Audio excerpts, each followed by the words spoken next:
কৃষ্ণকে পুজো করলেন কি না করলেন সেটা আপনার দায়িত্ব,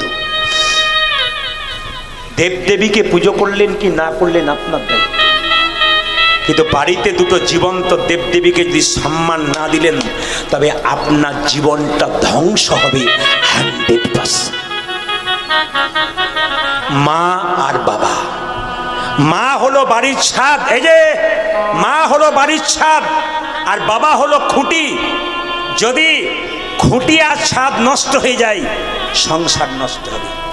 এই কথাগুলো বলবো যে ছেলেরা মা বাবাকে খেতে দেয় না, যে মেয়েরা শ্বশুর শাশুড়িকে খেতে দেয় না, তাদের শরীরে খোঁচার মতো নেবে, খোঁচার মতো নেবেন না। আপনারা ভালোভাবে নিন। কেন? আপনার ছেলে যখন বড় হবে আপনাকেও কাঁদাতে কাঁদাতে ঘর থেকে বের করবে, সেই দিনই বুঝবেন একজনকে কাঁদালে আর একজনকে কেঁদে কেঁদে মরতে হয়। মায়ের মতো আপনার কেউ হয়। জেনে নিন মা জিনিসটা কেমন। রাত্রিবেলায় কীর্তন শুনতে এসছেন, যখন বাড়ি ফিরে যাবেন বাড়ির সবাই ঘুমাচ্ছে, কিন্তু একজন দরজাটা খুলছে আর বেরোচ্ছে, তিনি বাবা কিংবা মা। ছেলে যদি বাইরে থাকে মা বাবা কি, এই যে হাসি নয়, শুনতে হবে, ভেতরে ঢোকাতে হবে, নইলে ঠকতে হবে পরে। আমাকে একজন এইদিকে দিকে আমাকে পরশু তারিখে একজন বয়স্ক মহিলা কাঞ্চার বলছে আমার 3টে ছেলে ডাক্তার, ইঞ্জিনিয়ার, মাস্টার, আমাকে খেতে দেয় না। আমি জিজ্ঞেস করলাম আপনার পেছনের জীবনটার দিকে তাকিয়েছেন? বলো না তো। মানে আগেকার জীবন আপনি কাউকে দিয়েছেন তো? বলে আমি তো দিই নাই। আপনি দেন নাই তাই পান নাই। আপনি শুনবেন আপনি দেবেন, আপনি শুনবেন না আপনি পাবেন না, সেদিন ঠকবেন। এই জন্য বলে রাখি মায়ের মতো আপনার কেউ হয় না। মা কেমন জিনিস? একটা মায়ের পেটে 10 মাস 10 দিন একটা বাচ্চার জায়গা হয়। সেই ছেলে বড় হয়ে কলকাতায় ফ্ল্যাট কিনলে আত্মীয় স্বজনের সবার জায়গা হয়, কিন্তু মা বাবা গেলেই ফ্ল্যাটটা ভারী হয়ে যায়। কিসের কীর্তন শুনে লাভ? নিজের বাবা মাকে খেতে দিতে পারলেন না, শ্বশুর শাশুড়ি সম্বন্ধীকে নিয়ে আনন্দ করে বেড়ালেন, ওসব কীর্তন শুনে কি লাভ আছে আপনার? আপনি সবাইকে সম্মান দিন, কাউকে বাদ দেবেন না। শ্বশুর শাশুড়ি সম্বন্ধী মা বাবা ওজনটা সমান করবেন। কেন? মাকে যেমন ভালোবাসবেন স্ত্রীকে তদ্রূপ ভালোবাসেন। কেন বলুন তো? স্ত্রী কি করেছে? আত্মীয় স্বজন সবাইকে ছেড়ে দিয়ে তোমার কাছে এসেছে। আর মা কি করেছে? রক্তের বান বন্যা বইয়ে দিয়ে পৃথিবীর আলো দেখিয়েছে। এই দুজনকে সমান সম্মান না দিলে সংসার উন্নতি হবে না। এই দুজনকে সমান সম্মান দিতে হবে, কাউকে কম নয় কাউকে বড় নয়, ওজনটাইতে একই রকম সম্মান দিতে হবে। আমি মেয়েদেরকে বলবো একটা কথা, মায়েদেরকে এমন মেয়ে হবেন না। আমি এক জায়গায় শুনছিলাম একটা মেয়ে রান্না করছে, তার স্বামী দরজায় ধাক্কা দিচ্ছে, শুনছ মা এসেছে, দরজা খোলো।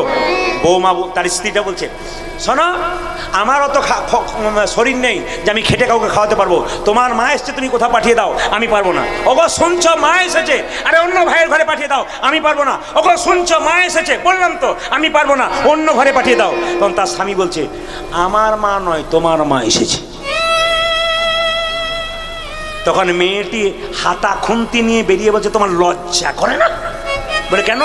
আমার মাকে দরজায় দাঁড়িয়ে রেখেছো, তোমার লজ্জা করে না 1 ঘন্টা ধরে?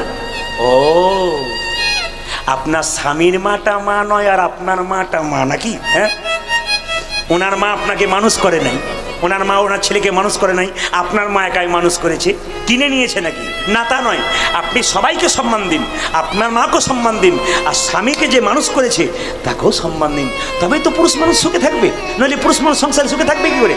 একজন নারী তো পুরুষকে উপরে ওঠানোর দায়িত্ব, নারী যারা হয় তারা উপরে ওঠায় না, নারী যারা হয় তারা উপরে ওঠায়। এই জন্য মায়েদেরকে বারবার বলবো মায়ের মতো আপনি কেউ হয় না। 1 কলসি দুধে 7টা কলসি পূর্ণ হয়ে যায়, কিন্তু 7 কলসি দুধে 1টা কলসি পূর্ণ হয় না। একটা মায়ের স্তন দুগ্ধে 7টা বাচ্চা মানুষ হয়ে যায়, 7টা বাচ্চার টাকা রোজগারে একজন মায়ের পেট ভরাতে পারে না, কি লাভ আছে? আপনি আপনি আপনি দুর্গা পুজোর অষ্টমীতে কি করেছেন? আপনি দুর্গা পুজোর অষ্টমীতে কি করেছেন? পুষ্পাঞ্জলি দিয়ে যাচ্ছেন মাকে। মাটির প্রতিমা বলে মাটির প্রতিমা পুজিস রে তুই, আগে ঘরের মাকে পুজবি। এই জন্য আপনাদের কাছে নিবেদন রইল, যে যেখানে বসে আছেন বাবা, ছোট্ট রঘুনন্দন যখন শুনতে পেল যে একটা ছেলেকে চিকিৎসা করতে যাবে, বাবা আজকে পুজোটা আমি করব, তুই করবি? হ্যাঁ বাবা, মন্ত্র জানি না। বলে মন্তর মন্তর মন্তর, শুদ্ধ মন যদি থাকে মন্ত্রের দরকার হয় না। ছোট্ট রঘুনন্দন মায়ের কাছে বাতাসা নিয়ে মন্দিরে কেঁদে কেঁদে বলছে, সবাই দর্শন করুন, ও গো গোপীনাথ ঘন শ্যাম। আপনারা যে পাথরের নাড়ু শুনলেন, এবার শুনবেন ছোট্ট রঘুনন্দন গাইছে, ও গো গোপীনাথ ঘন শ্যাম, ঘন শ্যাম, ও গো গোপীনাথ ঘন শ্যাম, গোপীনাথ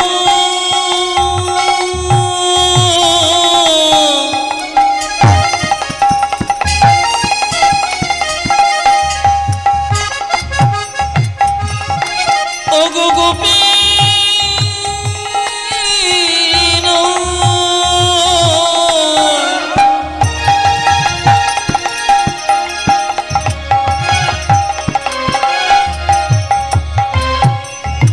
ও গো গোপীনাথ তুমি ঘন শ্যাম শ্যাম শ্যাম। আরে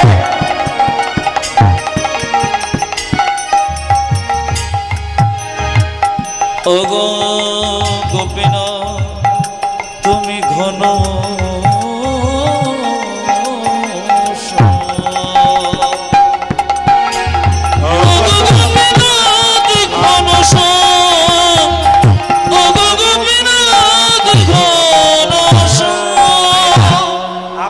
ভগবানের মন্দিরে এত আপেল নিয়ে গেলেন, ভগবান খেলো না, কিন্তু রঘুনন্দন 5 বছর বয়স গোপীনাথকে কেঁদে কেঁদে বলছে, অগো গোপীনাথ, বাবা বলল তুমি নাকি ভক্ত প্রহ্লাদের হাতে খেয়েছো, তুমি নাকি ধ্রুবের হাতে খেয়েছো, আমার হাতে খাবে না কেন?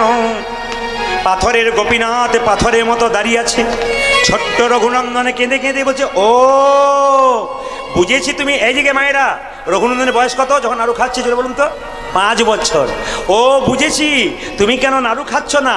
আসলে তা নয়, মন্দিরের দরজাটা হাঁ করে খোলা আছে, কেউ দেখে নেবে তাই খাচ্ছ না।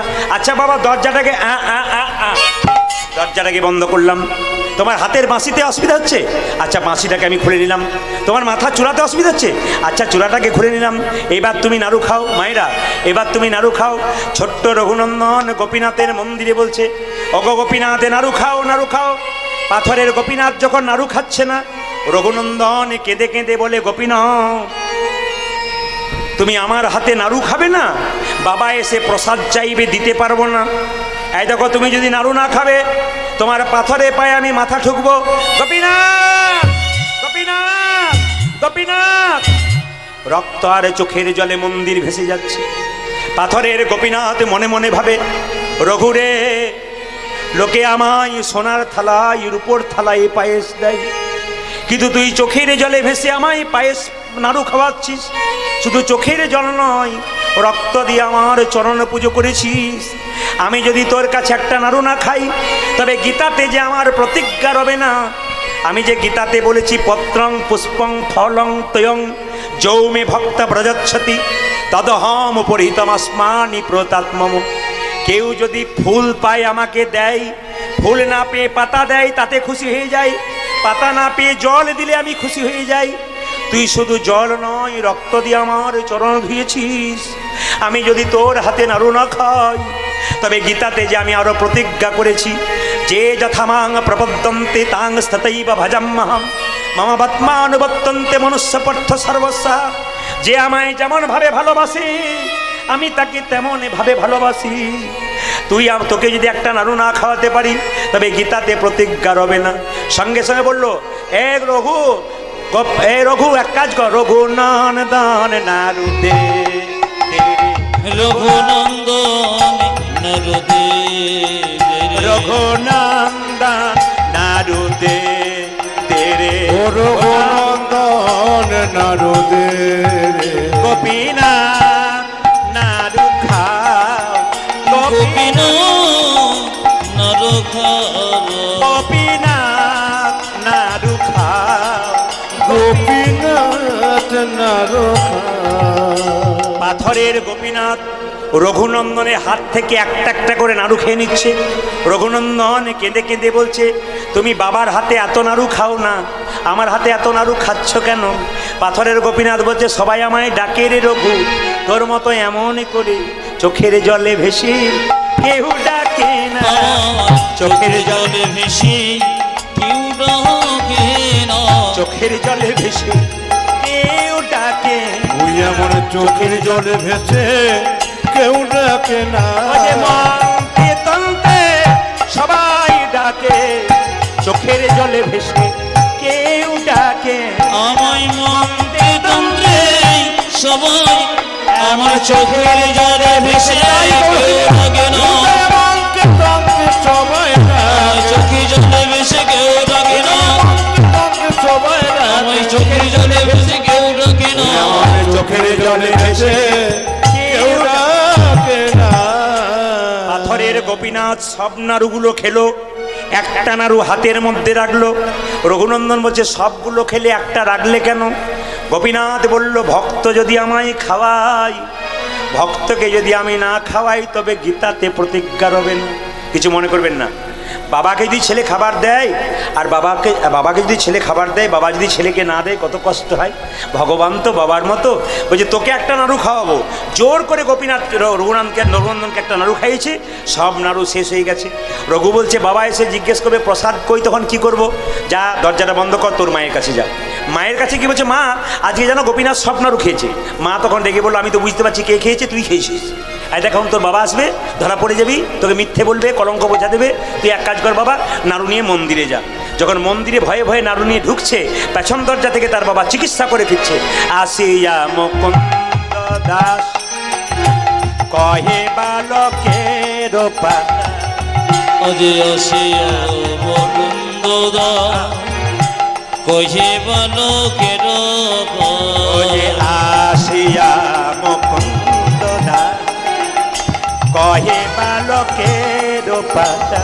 উজারে আসিয়া মুকুন্দ দাস কহি বালকের পাত, প্রসাদ নই বিদয়ানা দেখি, প্রসাদ বোঝানো দেখি, প্রসাদ নই বিদয়ানা দেখি, প্রসাদ নামে গোজানো দেখে, দেখিব কেমন, দেখিব কেমন পূজা দিয়েছ, আমি দেখিব কেমন পূজা দিয়েছ, দেখিব কেমন পূজা দিয়েছ। ওই আমি দেখিব কেমন পূজা দিয়েছ। এই রঘু, সকালবেলা আমি চিকিৎসা করতে হলো, এখন পুজো করতে যাচ্ছিস? বলছে, বাবা আমি সে সকালবেলায় পুজো করতে বসছিলাম, পাথর গোপীনাথ সব নাড়ু খেয়েছে। বাবা তখন মাথায় হাত দিয়ে বলো, হায় রে, আমার একটি মাত্র ছেলে, সেও মিথ্যেবাদী হয়ে গেল। হ্যাঁ রে, পাথর গোপীনাথ নাড়ু খাই। বলছে, বাবা তুমি তো বললে ভক্ত প্রহ্লাদের হাতে খেয়েছে, ধুবের হাতে খেয়েছে, আমার হাতে খাবে না কেন? ওরে তোকে মিথ্যা কথা বলেছিলাম, গল্প বলেছিলাম, খেয়েছিল ঠিক কথা, তোকে বলেছিলাম যাতে পুজো করিস, সেই জন্য বলেছিলাম। বাবা আজকে পাথরে গোপীনাথ নাড়ু খেয়েছে। বাবা বলছে, দেখাতে পারবি? বলছে, হ্যাঁ দেখাবো। ওই দেখাতে পারলে ভালো, না দেখাতে পারলে তোর একদিন কি আমার একদিন। বাবা দরজার সামনে দাঁড়িয়ে রইল, দরজা বন্ধ করে ছোট্ট রঘুনন্দন গোপীনাথের মন্দিরে কেঁদে কেঁদে বলছে, ওগো গোপীনাথ, তুমি যদি আজ নাড়ু না খাও তবে বাবার কাছে আমি মিথ্যেবাদী হয়ে যাব, মিথ্যে কলঙ্কের বোঝা দেবে। বারবার মন্দিরের দরজা বন্ধ করে গোপীনাথ যখন, রঘুনন্দন যখন বলছে, গোপীনাথ নাড়ু খাও নাড়ু খাও, পাথরের গোপীনাথ যখন নাড়ু খাচ্ছে না, তখন কি করলো, তুমি নাড়ু খাবে না? এখন এত নাড়ু খেলে বাবার কাছে মিথ্যেবাদী সাজাবে আমাকে? দাঁড়াও দেখাচ্ছি মজা। তোমার গলাতে যে উন্নিটা আছে, উন্নিটা আমি গলায় দিয়ে আত্মহত্যা করতে যাব।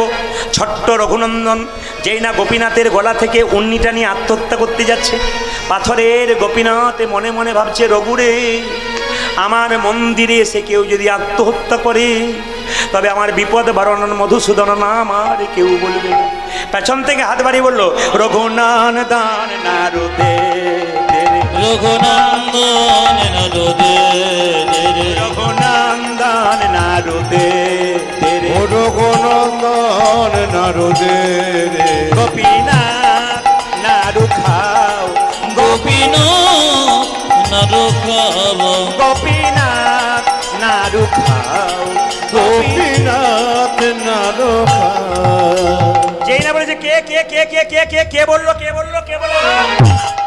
বাবা বললো কে বললো নারুদে, এমনি দরজাটা খুলে দিয়েছে। আর পাথরের গোপীনাথ নাড়ু খাচ্ছিল, অর্ধেকটা পাথরের হয়ে গেছে। রঘু বলছে বাবা তুমি কি দেখছো? বাবা মুকুন্দ সরকার বলছে আমি পাথরের নাড়ু দেখছি, অর্ধেকটা পাথরের নাড়ু। রঘু বলছে হ্যাঁ গো বাবা, আমি দেখতে পাচ্ছি আসল নাড়ু। ওগো গোপীনাথ, বাবা দেখতে পাচ্ছে পাথরের নাড়ু, আমি দেখতে পাচ্ছি আসল নাড়ু কেন?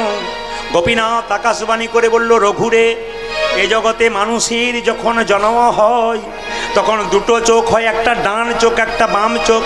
গুরু কৃপার বস্তু সাধনা ভজন করে গুরু মন্ত্র নিয়ে আর একটা চোখ হয়, সেই চোখটার নাম জ্ঞান চক্ষু। তোর যে জ্ঞান চক্ষুর উদয় হয়েছে, তোর বাবার এখনো জ্ঞান চক্ষুর উদয় হয় নাই। তাই তোর মাথাটা, তোর হাতটা তোর বাবার মাথায় দে, দেখবে দেখতে পাবে আমি নাড়ু খাচ্ছি। বাবা পিতার পুণ্যে পুত্রের উদয় হয়, আজকে পুত্রের পুণ্যে পিতার উদয় হচ্ছে। বেশ, যখন ভগবানের নাড়ু খাওয়া দেখবে, আপনার সবাই হাত তুলে একটু গান তো শ্যামল তনু, সবাই মিলে হাত তুলুন একসঙ্গে, সবাই মিলে একসঙ্গে, খুব সুন্দর তালি দিয়ে। ক্যামেরা একটু চারিদিকে ঘুরিয়ে দেবে যেন সবার হাততালি বিশ্বের মানুষ দেখতে পায়। ক্যামেরাটা একটু ঘুরিয়ে দাও বাবু চারিদিকে, হ্যাঁ সবাই মিলে হাততালি, একসঙ্গে তালি, বাহ তালি।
হাততালি দিয়ে শ্যামল তনু যে হলো আবিরেতে লাল, আবিরেতে লাল হোলি খেলিছে আমার ব্রজের দুলাল। শ্যামল তনু যে হলো আবিরেতে লাল, আবিরেতে লাল হোলি খেলিছে আমার ব্রজের গোপাল। খুব ভালো লাগছে, এই জন্য কুলতলি দেবীপুর রথতলাতে আপনারা কি সুন্দর হেলে দুলে নাচছেন। ক্যামেরা আপনাদের তুলছে হাতগুলোকে, হাত তুলুন একসঙ্গে।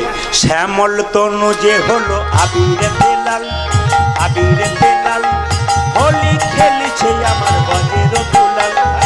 শ্যামল তনু যে হলো আবিরেতে লাল, আবিরেতে লাল হোলি খেলেছে আমার ব্রজের গোপাল। শ্যামল তনু যে হলো আবিরেতে লাল, আবিরেতে লাল হোলি খেলিছে আমার ব্রজের দুলাল। শ্যামল তনু যে হলো আবিরেতে লাল, আবিরেতে লাল হোলি খেলিছে আমার ব্রজের গোপাল। সাথে লইয়ে শ্রীরাম সুদাম যত না রাখাল, সাথে লইয়ে শ্রীরাম সুদাম যত না রাখাল, সাথে লইয়ে শ্রীরাম সুদাম যত না রাখাল। উদাজের সাথে লইয়া শ্রীদান সুদাম যত না ফারাকাল। হোলি খেলিছে আমার ব্রজের দুলাল। শ্যামল তনু যে হলো আবিরেতে লাল, আবিরেতে লাল হোলি খেলিছে আমার ব্রজের গোপাল। শ্যামল তনু যে হলো আবিরেতে লাল, আবিরেতে লাল হোলি খেলিছে আমার ব্রজের গোপাল। রাধারে রং দেবে বলে ধরিল পিচকারি, ধরিল পিচকারি লাল রঙে রাঙাইবে নীল রঙের শাড়ি। আরে রাধারে রং দেবে বলে ধরিল পিচকারি, ধরিল পিচকারি লাল রঙে রাঙাইল নীল রঙের শাড়ি।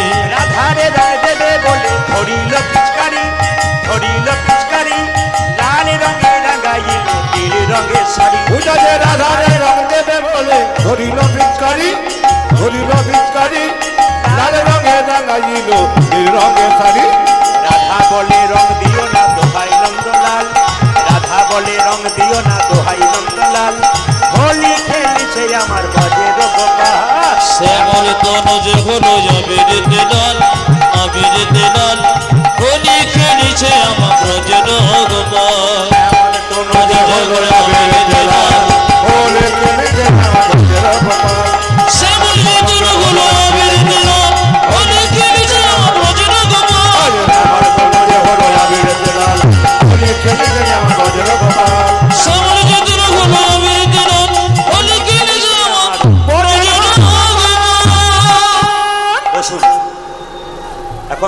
কি বলুন তো, আমি তো এসে রেস্ট পাই নাই, আর খাবারটা খেয়ে আমার হজমও হয় নাই। না। ওই ছেলে যা কথা শোনালো না, ওর আমার মনে হচ্ছে খাবারগুলো সব বেরিয়ে যাবে। হ্যাঁ। প্রভুকে ডেকেছিলাম, 4:30 আরম্ভ হয়েছে, ঘড়ির কাঁটা দেখুন 8টা বাজছে, আর আমি পারলাম না। কারণ আপনার সবাই বুঝতে পেরে গেছেন যে যখন বাবা ছেলের মাথায় হাত দিয়েছে, দেখতে পাচ্ছে অর্ধেকটা নাড়ু খাচ্ছে। পদকর্তা বলল কি, অদ্যপি পদকর্তা কি বলল, অদ্যপি খণ্ডপুরে অর্ধনাড়ু আছে পরে, অদ্যপি খণ্ডপুরে অধনার আছে বলে, অদ্যপি খণ্ডপুরে অর্ধনাড়ু আছে পরে, যদ্যপি খণ্ডপুরে যতনারও আছে করে, দেখে যত ভক্তগণ জানে জানে, দেখে যত ভক্তগণ জনে জনে, দেখে যত ভক্তগণ জানে জানে, দেখে যত ভক্তগণে জানে জানে, পূজের মদন যেই শিরগুনন্দন সেই, পূজের মদন যেই শিরগুণ ধনসে, পূজের মদন যেই শিরগুনন্দন সেই, আয় ভজর বদনতে চিরনন্দন আছে, উদ্ধবদাসরস ভনে ভনে, আজ উদ্ধব দশরস ভনে ভনে, উদ্ধবদাসরস ভনে ভনে। উদ্ধব দশরস ভনে ভন, মিলনে বলনে। এইটাই সব জায়গাতে হয়, ভক্ত বসে থাকে, বুঝতে পারে না কখন শেষ হয়ে গেল। আপনার অথই জলে ভাসছেন, কত ভক্তের আগমন, কিন্তু কি করবেন, প্রতিদিন আমাদের গান, কাল আবার উত্তর 24 কোনায় গান আছে। এই জন্য আমাদের কাল আবার বিকেল 3টেই করেছে ওনারা, ভয়ে, কেন জলের ভয়ে, বৃষ্টির ভয়ে ওনারা আবার 3টে করেছেন। তো আসুন আজকে আমরা কি করবো, আজ মিলনে হলো রে, আজ মিলনে হলো রে, মিলনে হলো রে, মিলনে হলো রে, ভক্তারে ভগবানের মিলনে হলো রে, মিলনে ভক্তিময় ভগবানে মিলনে হলো রে, ভক্তারে ভগবানের মিলনে হলো রে। আজ ভক্ত ভগবানে হরি বল হরি বল হরি বল হরি বল হরি বল হরি বল। আপনারা বাতাসা সঙ্গে করে নিয়ে যান, আমাদের কমিটির ছেলেরা আপনাদের বাতাসা দিচ্ছে। আপনারা কেউ ভিড় করবেন না, আমার সামনে স্টেজে কেউ চাপবেন না।